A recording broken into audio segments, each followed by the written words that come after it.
Hello everyone, welcome to class number 31 of the chapter Database Systems. आज की class का हमारा डिस्कशन का टॉपिक है फोर्थ नॉर्मल फॉर्म। एक particular table fourth normal form में है या नहीं वो हम कैसे जानेंगे, उसके लिए क्या क्या रूल्स हैं उनके बारे में आज के क्लास में हम डिस्कस करेंगे। जैसे कि लास्ट कुछ क्लासेस में ऑलरेडी हम first normal form, second normal form, third normal form and boys code normal form के बारे में डिस्कस कर चुके हैं। तो चलिए शुरू करते हैं डिस्कशन फोर्थ नॉर्मल फॉर्म के बारे में और जानते हैं इस पर्टिकुलर टॉपिक के बारे में। ओके, सो ए टेबल और relation is in fourth normal form if एक पर्टिकुलर टेबल या फिर रिलेशन फोर्थ नॉर्मल फॉर्म में है बोल के हम तब बोल सकते हैं अगर वो पर्टिकुलर टेबल बीसीएनएफ में है, मतलब बॉयज कोड नॉर्मल फॉर्म में है। ओके, एंड उसके साथ साथ it doesn't have any multi-value dependency। अगर उस पर्टिकुलर टेबल वो पर्टिकुलर टेबल अगर बीसीएनएफ में है, ये फर्स्ट रूल है, एंड अगर वहां पे कोई भी मल्टी वैल्यूड डिपेंडेंसी एग्जिस्ट नहीं करता तो तब हम बोल सकते हैं कि एक पर्टिकुलर टेबल या फिर रिलेशन फोर्थ नॉर्मल फॉर्म में है। तो बीसीएनएफ में है या नहीं वो हम कैसे चेक कर सकते हैं, वो तो हम लास्ट क्लास में ऑलरेडी डिस्कस कर चुके हैं। बट ये मल्टी वैल्यूड डिपेंडेंसी क्या है? फर्स्ट नॉर्मल फॉर्म में हमने मल्टी वैल्यूड एट्रीब्यूट के बारे में पढ़ा था कि एक पर्टिकुलर रिलेशन में मल्टी वैल्यूड एट्रीब्यूट एग्जिस्ट नहीं करना चाहिए अगर वो particular relation first normal form में है तो। बट ये मल्टी वैल्यूड डिपेंडेंसी क्या है, ये एक नया टर्म आ रहा है। तो चलिए इस पर्टिकुलर टर्म के बारे में पहले जानते हैं कि मल्टी वैल्यूड डिपेंडेंसी हम किस तरह के डिपेंडेंसी को बोलते हैं। Okay, so what is multi valued dependency? So a table is said to have a multi-value dependency if the following conditions are true। एक particular table multi valued dependency consist करता है, मतलब एक पर्टिकुलर टेबल में multi valued dependency exist करता है। वो हम कब बोल सकते हैं?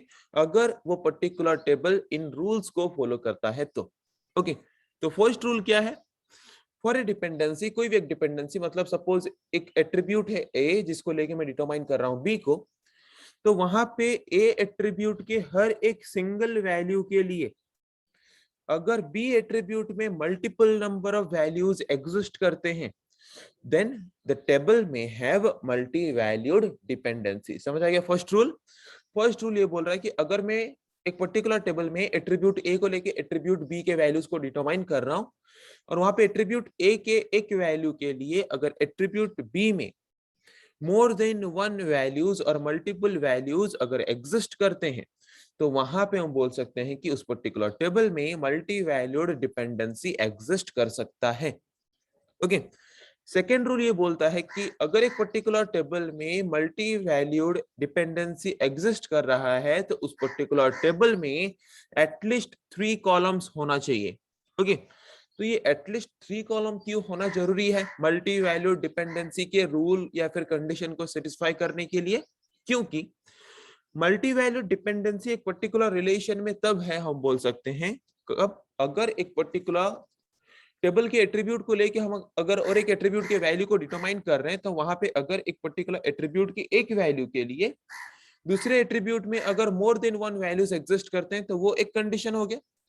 दूसरा कंडीशन ये होना चाहिए कि अगर एक पर्टिकुलर रिलेशन में 3 एट्रीब्यूट्स हैं A B C, suppose 3 attributes हैं और वहां पे अगर ए एंड बी के बीच मल्टी वैल्यूड डिपेंडेंसी वाला रिलेशन है तो वहां पे बी एंड सी जो दो एट्रीब्यूट्स हैं वो एक दूसरे से इंडिपेंडेंट होना चाहिए, कोई भी एक दूसरे के ऊपर डिपेंड नहीं करना चाहिए।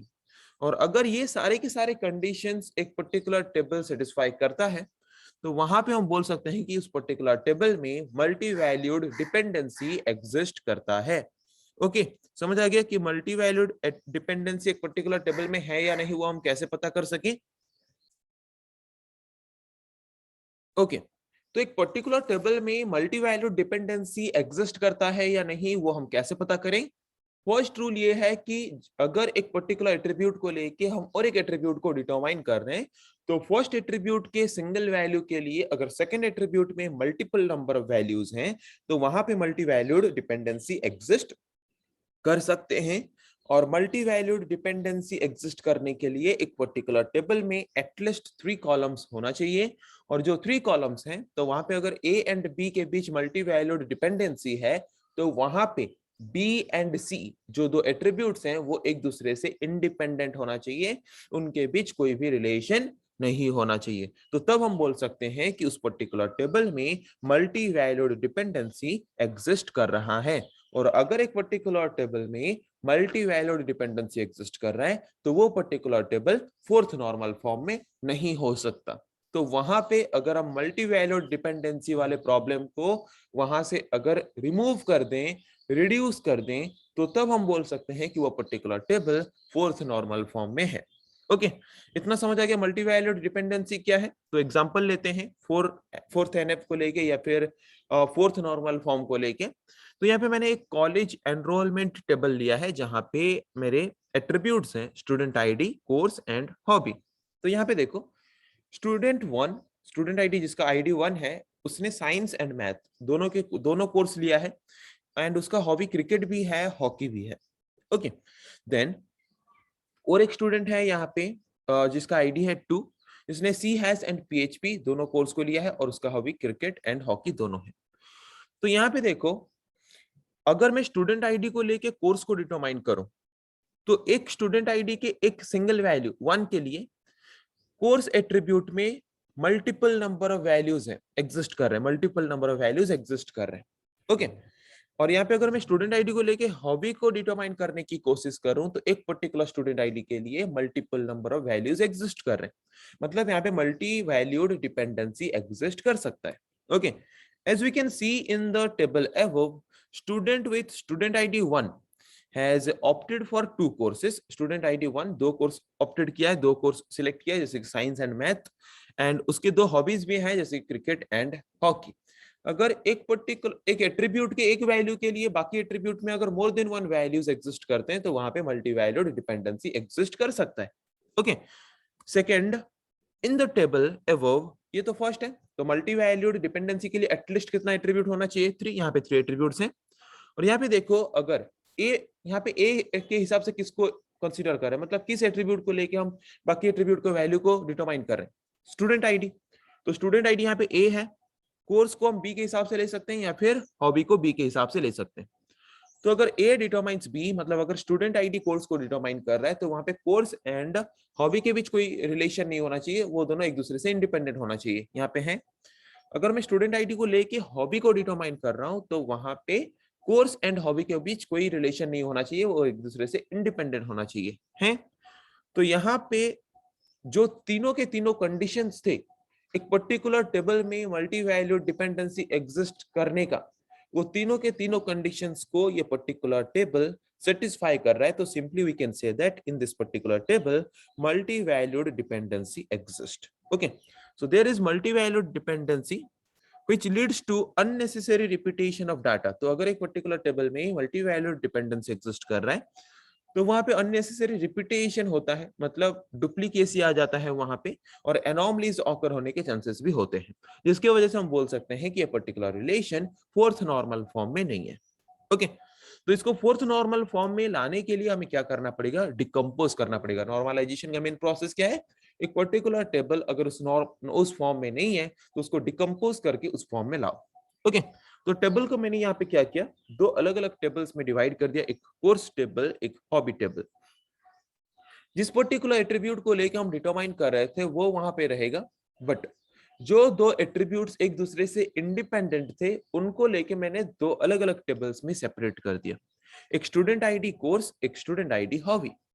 तो वहां पे देखो, स्टूडेंट आईडी 1 का कोर्स क्या है? Science and math. Student ID 2 का कोर्स यहाँ पे क्या है?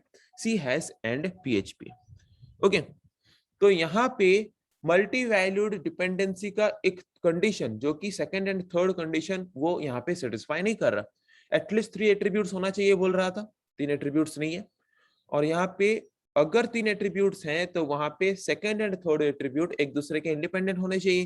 तो जबकि यहाँ पे सिर्फ 2 ही एट्रीब्यूट्स हैं तो सेकंड एंड थर्ड एट्रीब्यूट्स यहाँ पे आ ही नहीं सकते, मतलब सेकंड एंड थर्ड रूल को यहाँ पे वो सेटिस्फाई नहीं कर रहा। किसका? मल्टी वैल्यूड डिपेंडेंसी का। इसका मतलब हम यहाँ पे बोल सकते हैं इन दो टेबल्स में अभी और मल्टी वैल्यूड डिपेंडेंसी एग्जिस्ट नहीं करते। ओके, तो मल्टी वैल्यूड डिपेंडेंसी अगर एग्जिस्ट नहीं करता और रिलेशन अगर हमारा बीसीएनएफ में है तो वहां पे बाय डिफॉल्ट हम बोल सकते हैं कि जो हमारा यहाँ पे रिलेशन है वो फोर्थ नॉर्मल फॉर्म में है। ओके, तो मल्टी वैल्यूड डिपेंडेंसी अलग है as compare to functional dependency. Functional dependency में यहाँ पे फंक्शनल डिपेंडेंसी एग्जिस्ट नहीं करता। मतलब यहाँ पे देखो, फंक्शनल डिपेंडेंसी में हमने पढ़ा था कि अगर ए एंड बी के बीच अगर फंक्शनल डिपेंडेंसी है और ए अगर डिटरमाइन कर रहा है बी को, तो ए के एक वैल्यू के लिए बी में सिर्फ एक ही वैल्यू होना चाहिए। बट यहाँ पे ए के एक वैल्यू के लिए बी में मोर देन वन वैल्यूज है। ये फंक्शनल डिपेंडेंसी नहीं है, ये है मल्टी वैल्यूड डिपेंडेंसी। ओके, तो एक पर्टिकुलर टेबल में फंक्शनल डिपेंडेंसी और मल्टी वैल्यूड डिपेंडेंसी एक साथ हो सकते हैं, एक साथ एग्जिस्ट कर सकते हैं। ओके, तो जैसे कि अगर एक यहाँ पे एग्जांपल लें, जैसे कि अगर आप सोच सकते हो यहाँ पे खुद से कि अगर आपके पास एक स्टूडेंट टेबल है जहां पे रोल नंबर है, नेम है। ओके, रोल नंबर है, नेम है, कोर्स है, हॉबी है। ओके, तो वहां पे क्या हो सकता है, more than one student same course को ले सकते हैं, मोर देन वन स्टूडेंट का हॉबी सेम हो सकता है। ओके, तो यहाँ पे एक सिंगल या फिर एक particular student more than one course ले सकता है, एक particular student more than one hobbies हो सकता है उसका। तो वहां पे नेम के साथ उसका रिलेशन क्या है, functional dependency. But course and hobby के साथ उसका रिलेशन क्या है, मल्टी वैल्यूड डिपेंडेंसी। तो वहां पे हम क्या करेंगे, जो हमारा यहाँ पे फंक्शनल डिपेंडेंसी है रोल नंबर एंड नेम के बीच, उसको एक टेबल के हिसाब से रिप्रेजेंट करेंगे। Then roll number and course के बीच जो मल्टी वैल्यूड डिपेंडेंसी है उसको एक टेबल में रिप्रेजेंट करेंगे। Then roll number and hobby के बीच जो यहाँ पे मल्टी वैल्यूड डिपेंडेंसी है उसको और एक टेबल में रिप्रेजेंट करेंगे। तो वहां पे फोर्थ नॉर्मल फॉर्म में वो टेबल ऑटोमेटिकली आ जाएगा। ओके, तो समझ आ गया कि एक particular table fourth normal form में है या नहीं, वो हम कैसे जानेंगे। मल्टी वैल्यूड डिपेंडेंसी हम किस तरह के डिपेंडेंसी को बोलते हैं। तो multi valued dependency and functional dependency दोनों एक दूसरे से अलग है, क्योंकि फंक्शनल डिपेंडेंसी में अगर हम एक एट्रीब्यूट को लेके और एक एट्रीब्यूट को वैल्यू को डिटरमाइन करते हैं, तो वहां पे एक एट्रीब्यूट के वैल्यू के लिए दूसरे एट्रीब्यूट में सिर्फ एक ही वैल्यू एग्जिस्ट कर सकता है, अदरवाइज वो फंक्शनल डिपेंडेंसी में नहीं है। बट मल्टी वैल्यूड डिपेंडेंसी में एक पर्टिकुलर एट्रीब्यूट के लिए सेकंड एट्रीब्यूट में मल्टीपल नंबर ऑफ वैल्यूज अगर एग्जिस्ट करते हैं तो वो मल्टी वैल्यूड डिपेंडेंसी में है। ओके, डिफरेंस समझ आ गया। तो अगर एक पर्टिकुलर टेबल में मल्टी वैल्यूड डिपेंडेंसी एग्जिस्ट करता है, तो वो कैसे जानेंगे कि वहां पे मल्टी वैल्यूड डिपेंडेंसी एग्जिस्ट कर रहा है, उसके लिए कंडीशंस क्या क्या हैं उनके बारे में हमने डिस्कस किया। और अगर वहां पे मल्टी वैल्यूड डिपेंडेंसी एग्जिस्ट कर रहे हैं तो उसको हम कैसे रिमूव कर सकते हैं उस पर्टिकुलर टेबल में, उसको डिकम्पोज करके, उसके बारे में भी हमने डिस्कस किया ताकि वो फोर्थ नॉर्मल फॉर्म में आ सके। सो आई थिंक आज के क्लास में जिस टॉपिक के बारे में हमने डिस्कस किया आप लोगों को समझ आ चुका है। सो नेक्स्ट क्लास में हम डिस्कस करेंगे ऐसे और कुछ टॉपिक के बारे में। आज के लिए इतना ही। Thank you.